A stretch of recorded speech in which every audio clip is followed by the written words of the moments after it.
आज हम बनाएंगे देसी घी घर की जमी हुई मलाई के साथ। मैंने इसको अपने तरीके से बनाया है। अगर आपका कोई डिफरेंट सा ऑथेंटिक तरीका है जैसे दादी और नानी बनाया करते थे तो वो टिप्स मेरे साथ कमेंट सेक्शन में ज़रूर शेयर करिएगा। मैंने कुछ टिप्स भी दिए हैं जिससे आपका घी बहुत ही दानेदार और काफ़ी दिन तक टिकेगा। ज़रूर ट्राई करिए। चलिए शुरू करते हैं। तो यहाँ पर मैं आ गई थी किचन में। मैं हमेशा मलाई को फ्रीज़र में ही रखती हूँ और बहुत ज़्यादा दिन जमा करके नहीं रखती हूँ। एक हफ्ते की ही मलाई थी मेरी जो मैंने जमा करके फ्रिज में रख दिया था। फ्रिज में से मैंने इसको बाहर निकाल लिया है और यहाँ पर देखिए ये थोड़ा सा अभी काफ़ी हार्ड है, इसलिए मैं इसको 3-4 घंटे बाहर ही छोड़ दूंगी क्योंकि फ्रीज़र में था।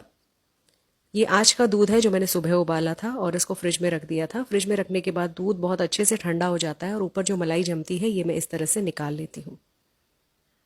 3 से 4 घंटे ऊपर हो गए थे और ये देखिए ये काफ़ी हद तक सॉफ्ट हो गया है। तो इसको मैं अभी ट्रांसफ़र कर दूंगी एक वेसल के अंदर। आप चाहें तो ग्राइंडिंग जार में ऐड करके भी ग्राइंड कर सकते हैं या फिर रवी या फिर आप इसको बीटर से बीट कर सकते हैं। कोई कोई हैंड ब्लेंडर यूज़ करना भी पसंद करता है, लेकिन ये सबसे आसान तरीका है। तो इसको बस आपने बीट कर लेना है। ग्राइंडिंग जार में ऐड करने के बाद जब ये इस तरह से हार्ड हो जाता है तो ग्राइंडिंग जार का ब्लेड जो है वो काफ़ी लोड ले लेता है और ख़राब होने लगता है।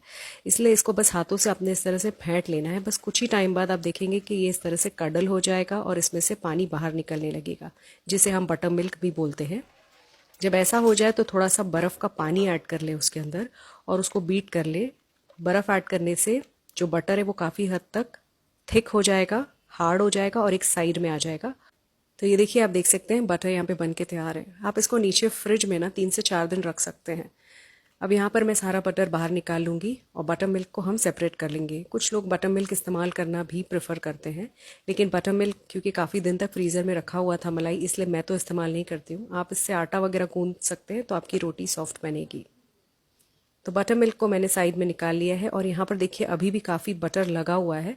तो इसी पतीले के अंदर मैंने फिर से बटर को ट्रांसफ़र कर लिया है। थोड़ा सा ठंडा पानी ऐड कर लेंगे। 3 से 4 पानी से धो ले जब तक पानी पूरा क्लियर नहीं हो जाता है। तो इससे आपका घी ना बहुत क्लीन बन के तैयार होगा, उसमें बहुत ज़्यादा ब्राउन स्पॉट्स नहीं आएंगे।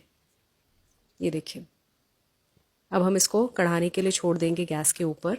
ये घर का बटर है, काफ़ी हेल्दी है। आप बच्चों को पराठे के साथ भी दे सकते हैं। बाहर से जो हम लाते हैं उसमें सिंथेटिक फूड कलर और प्रिजर्वेटिव्स होता है। आप इस तरह से बटर बना के बच्चों को टिफ़िन में दीजिए, ये हेल्दी ऑप्शन है। यहाँ पे गैस का फ्लेम मैंने मीडियम रखा है। हाई फ्लेम पे जलने लगता है ये, इसको आपने चलाते रहना है, नहीं तो नीचे से लग के ये जलकर काला हो जाता है। अब यहाँ पर मैंने सिर्फ 2 चुटकी या 2 से 3 टुकड़ा छोटा सा आपने खड़ा नमक जो होता है वो ऐड करना है। इससे टेस्ट एनहेंस होता है, घी का प्रिजर्व हो जाता है और बहुत दानेदार घी बन के तैयार होता है। तो यहाँ पर आप देख सकते हैं कुछ देर पकने के बाद में बटर पूरा मेल्ट हो गया है और थोड़ा सा इसमें से घी रिलीज़ होना स्टार्ट हो गया है। जब ऐसे बबल्स आने लगे तो समझिए घी ऑलरेडी तैयार होने ही वाला है। ये जो दाने दिखाई दे रहे हैं ये खोया है, जो दूध इसमें रह गया था उससे बना हुआ। ये तेज़ी से उबल रहा है तो फ्लेम आपने थोड़ा सा मीडियम कर लेना है और जब तक ये ब्राउन नहीं हो जाता है लाइट गोल्डन पर अपने इसको कुक करना है। ज़्यादा अगर आप डार्क कर लेंगे ना तो इससे घी का कलर भी डार्क होगा और एक अलग सी स्मेल आएगी। मीडियम लाइट गोल्डन करिए। बहुत ज़्यादा अगर वाइट निकालेंगे तो घी कच्चा हो रहेगा और जल्दी ख़राब हो जाएगा। ये देखिए आप देख सकते हैं दाने ब्राउन हो गए हैं। मैंने गैस का फ्लेम पहले ही ऑफ कर लिया है। इसको थोड़ी देर हम ठंडा कर लेते हैं। जब ये पूरी तरह से ठंडा हो जाता है ना तो झाग भी इसमें से थोड़ी सी कम हो जाएगी। आप चाहें तो झाग को ऊपर से आप ऐसे निकाल सकते हैं। मैंने इसको छान लिया था ठंडा होने के बाद। आप देख सकते हैं क्रिस्टल क्लियर और बहुत ही साफ़ घी बन के तैयार हुआ है। कुछ लोग मलाई से दही जमाकर फिर घी निकालना भी पसंद करते हैं। कहा जाता है कि वो ऑथेंटिक तरीका है। अगर आप उस तरह से निकाल रहे हैं तो भी इसी प्रोसीजर से आपने बनाना है, बट मैं आजकल नहीं करती हूँ वैसा। इसको तुरंत ही निकाल लेती हूँ। आप देख सकते हैं घी तैयार हो गया बन के। तो एक दिन के लिए मैंने इसको साइड में रख दिया था और एक दिन बाद का ये देखिए मैं आपको दिखा रही हूँ। ये अच्छे से जम गया है, दानेदार हो गया है, परफेक्ट टेक्सचर आ गया है इसको। ये मैंने आपको दिखाने के लिए साइड में निकाल कर रख दिया था। आप किसी भी क्लीन जार में ना उसको स्टोर कर सकते हैं। तो इसको कवर कर लूँगी मैं भी एयर टाइट कंटेनर में और उसको मैं ऊपर रख दूँगी। ज़रूर आप भी ट्राई करिएगा, अपना तरीका ज़रूर शेयर करिए। Thank you so much, bye bye.